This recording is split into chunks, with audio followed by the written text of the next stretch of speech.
কড়াটা গরম হলে প্রথমে তেল দিয়ে দেবো, দেওয়ার পর মাছগুলো একে একে কড়ার মধ্যে দিয়ে দেবো।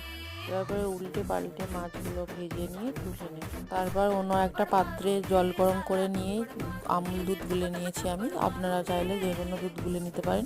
তারপর কড়া বসিয়ে আবার তেল দিয়ে গোটা গরম মশলা ফোড়ন দিয়ে একটু ভালো করে নেড়ে চেড়ে তার মধ্যে আদা রসুন পেঁয়াজ টমেটো বাটা দিয়ে ভালো করে নাড়িয়ে নিয়ে নুন, লঙ্কার গুঁড়ো, হলুদ গুঁড়ো সব একসাথে দিয়ে ভালো করে কষিয়ে নেব।